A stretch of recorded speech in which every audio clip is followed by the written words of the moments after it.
Some of the most common questions I get from people who are new to the bagpipes is, how does the blowing work? Questions like, how does the sound keep going when you take a breath?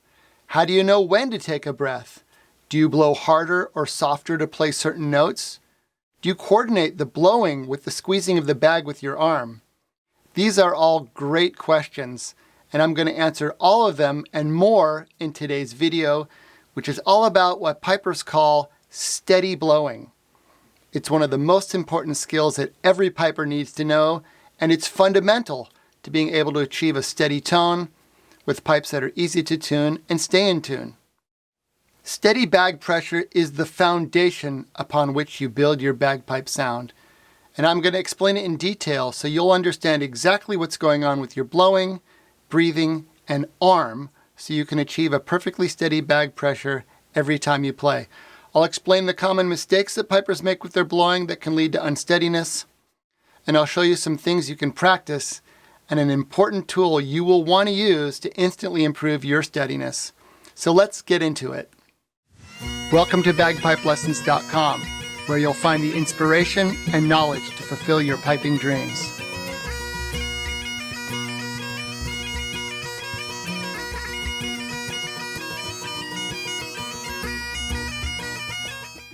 So how does the bagpipe work, and why is steady blowing so important? Well, the bagpipes have 5 pipes and a bag.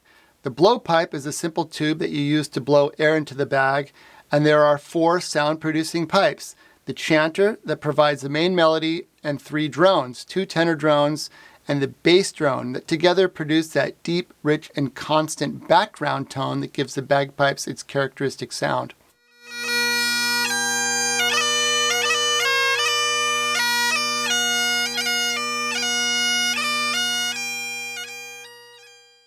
Other woodwind instruments like the saxophone, clarinet, oboe, and bassoon have a single reed that you blow directly with your mouth. When you blow it, it makes a sound, and when you stop blowing to take a breath, the sound stops. The bagpipes allow you to have multiple pipes, each with their own reed. The reeds are enclosed in the instrument, so you don't have multiple pipes and reeds all in your mouth. Also, the bag allows you to keep the sound going when you take a breath. When you blow into the bag inflates and your arm moves away from your body. When you take a breath, the bag starts to deflate, but you can keep the sound going by applying pressure with your arm.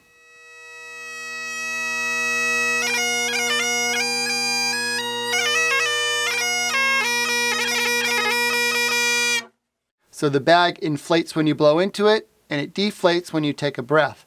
But you keep the pressure constant by squeezing the bag with your arm. This is the important skill that every piper needs to master, and it can be challenging. What exactly is steady blowing, and why is it so important to achieve a great bagpipe sound? Well, what we call steady blowing might more accurately be referred to as steady bag pressure. You achieve this with the combination of blowing into the bag and squeezing the bag with your arm. Because you have to alternate between blowing into the bag and taking a breath, the key to steady bag pressure is the arm. You have to maintain a constant pressure on the bag with your arm. When a piper blows into the bag and the bag inflates, the arm moves away from the body. And make sure to maintain the pressure with the arm. It can look like the piper is releasing the arm when they inflate the bag and then pressing down when they stop blowing to take a breath, but this doesn't work. You have to maintain a constant arm pressure. This makes your arm more tired, and it makes it harder to blow into the bag since you're actually blowing against the pressure in the bag that you keep up with your arm.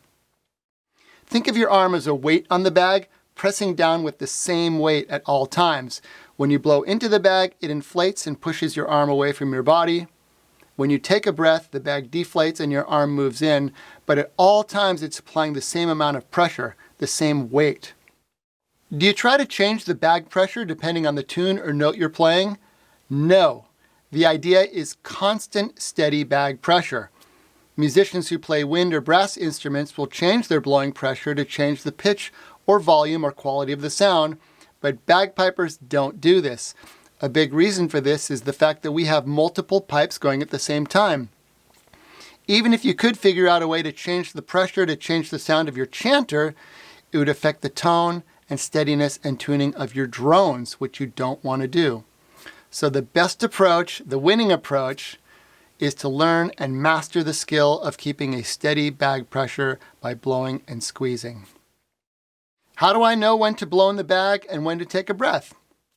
Well, you want to keep the bag as full as possible without overfilling it to ensure maximum steadiness. A fuller bag makes it easier to maintain steady pressure. When you're playing, you blow into the bag, which inflates it, and at the same time, air escapes through the reeds, which produces the sound. When you take a breath, your arm has to squeeze the bag to keep the pressure steady to maintain the sound. Now, this is really important. You need to find a rhythm for blowing that keeps enough air into the bag for you to make it possible to maintain a steady pressure and allow yourself to inhale to get enough air. You want to develop a regular cadence where you alternate between blowing into the bag and taking quick breaths. This means longer, steadier exhales into the bag with quicker, shorter inhales.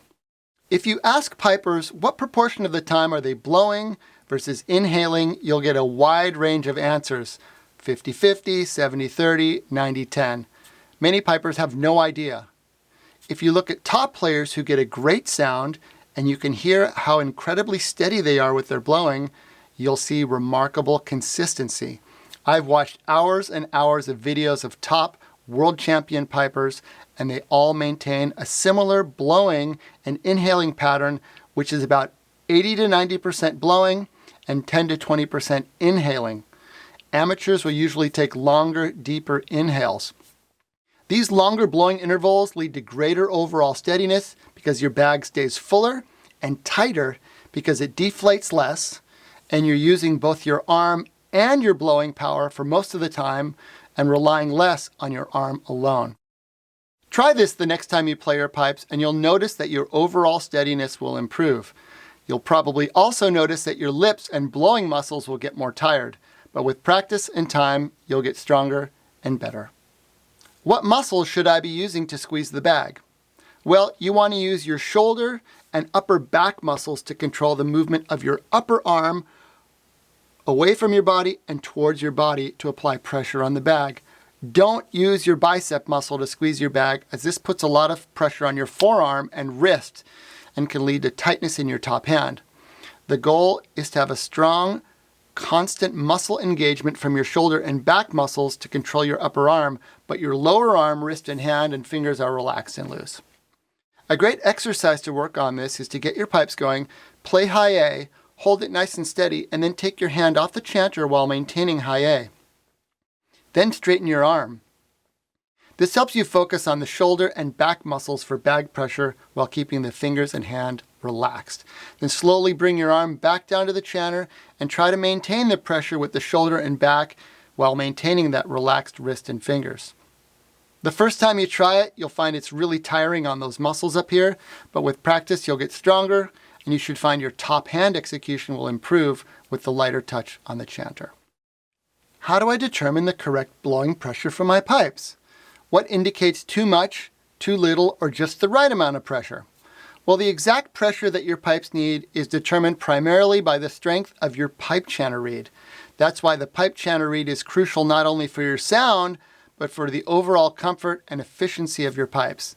Check out the other videos on my YouTube channel all about selecting and adjusting pipe chanter reeds. If your bag pressure is too low, the chanter reed will stop making sound. We call this a choke, since the reed cuts out and takes a second to kick back in. It's very disruptive to your performance when that happens, and if you're a solo competition piper, it means you're probably knocked right out of the prize list.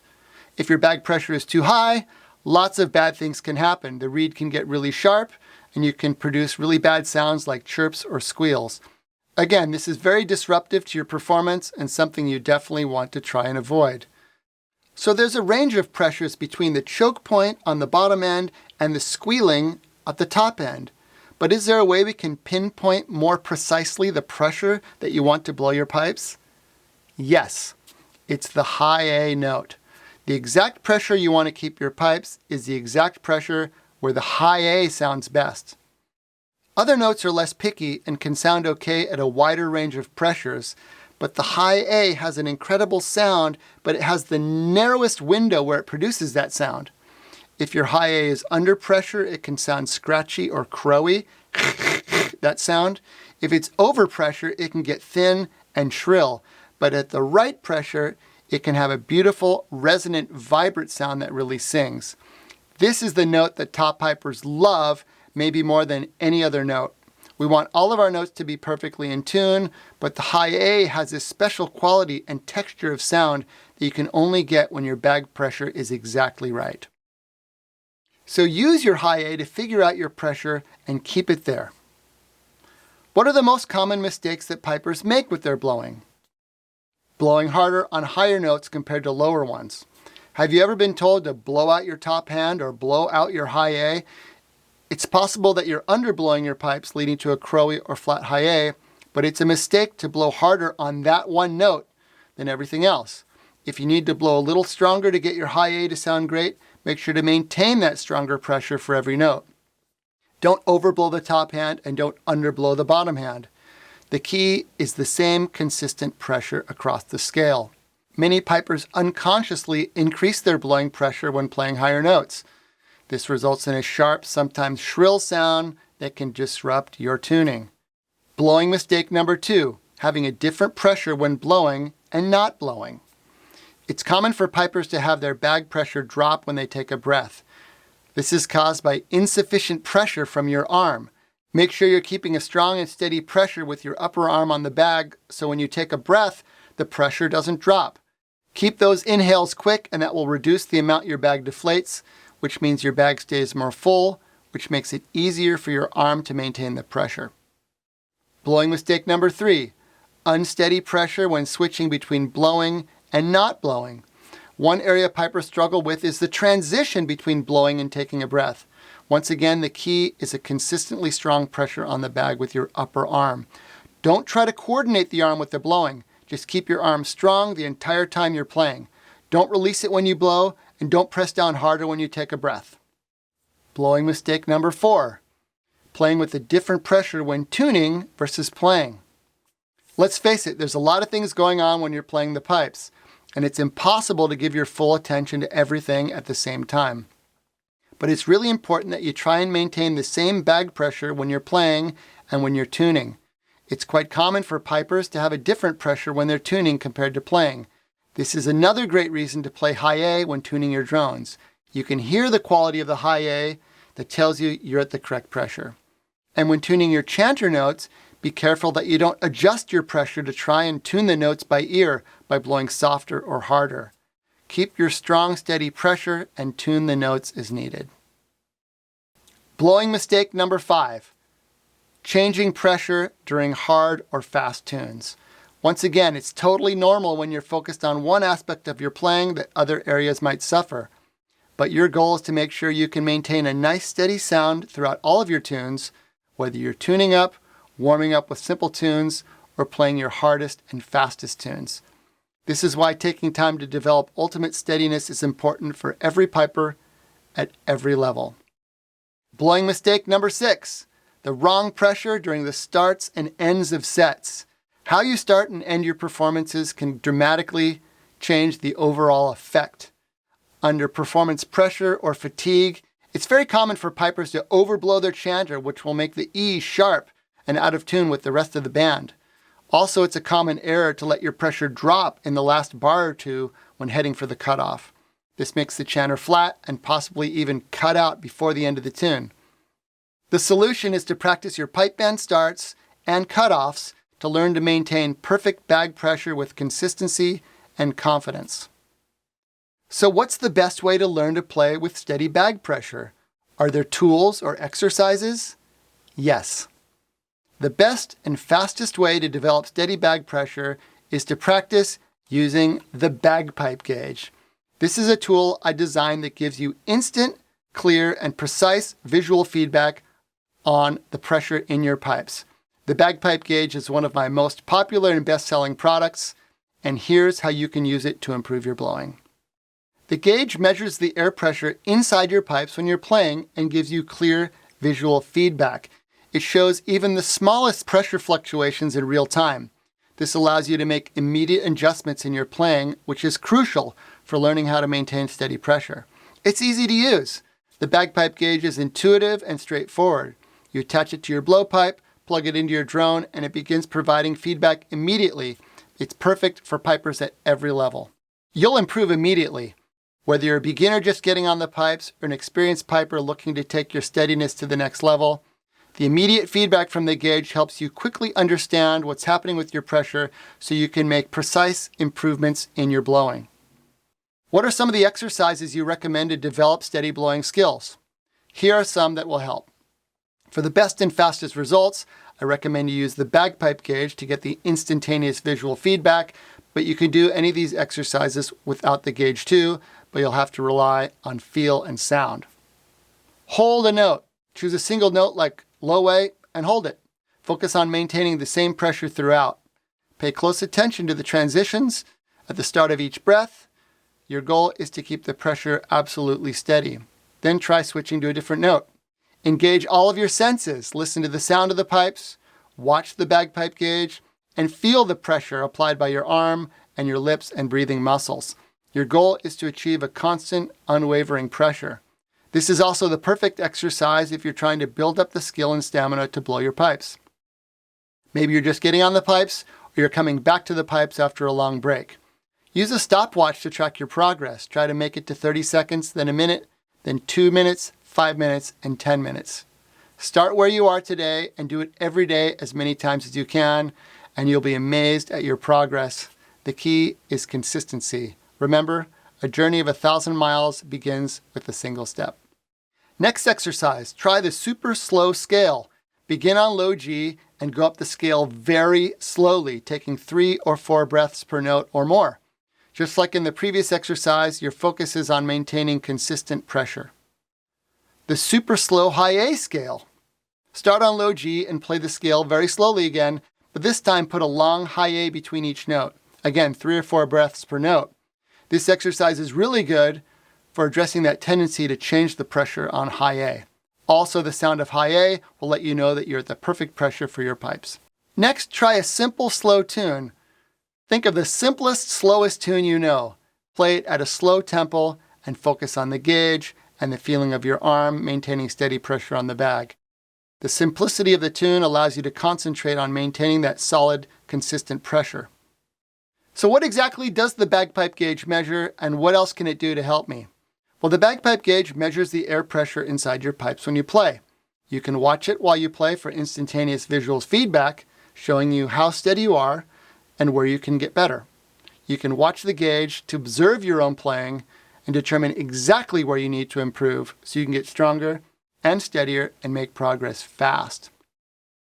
The bagpipe gauge also displays the exact pressure of your pipes. A common issue every piper faces from time to time is when your pipes don't feel right. I have a whole video on my channel called Why Are My Pipes So Hard? And one of the challenges to figure out, is it me or is it my pipes? With the bagpipe gauge, you get a precise measurement of the strength of your pipes and a number. It's right there on the gauge. Most pipers are right around 30, which is at the top of the gauge dial here, right in the middle of the green zone. If your pipes get below 25, your pipes will be easy, but you can lose a certain amount of projection and steadiness.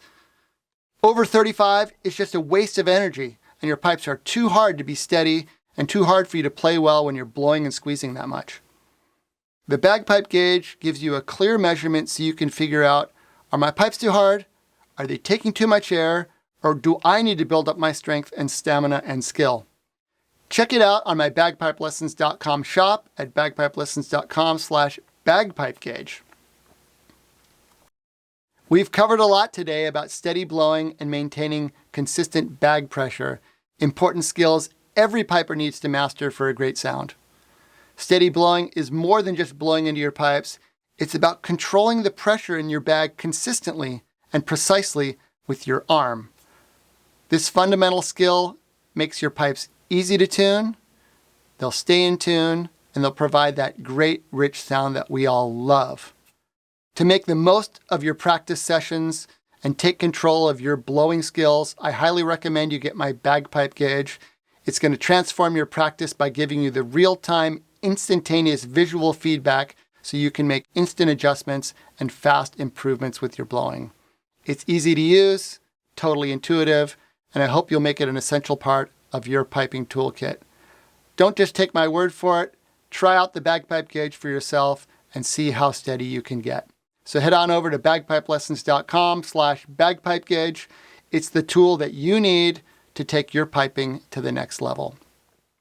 For more tips and tricks and tutorials, please subscribe to my YouTube channel and make sure to hit the bell icon to get notified when I post new videos. Check out bagpipelessons.com/learn for more resources, including videos, lessons, and guides, and download my free PDF guide called How to Achieve a World-Class Bagpipe Sound. The link is in the description below. If you have any questions, please drop them in the comments section below. There's a whole other video on the YouTube channel about steady blowing and the Bagpipe Gauge. It's over an hour long, and it was recorded during a live group class I did with members of my bagpipelessons.com inner circle. Membership gives you full access to the very best of everything at bagpipelessons.com, including more weekly live interactive online classes for pipers of all skill levels, and access to my exclusive lesson library filled with hundreds of videos, lessons, tunes, exercises, demonstrations, and more, covering nearly every topic in piping, from blowing steady to music theory, technique, maintenance, setup, and so much more. And you will get personalized support from me to help you reach your piping goals. So to find out more about joining my inner circle, visit bagpipelessons.com/membership. Thanks for watching, and happy piping.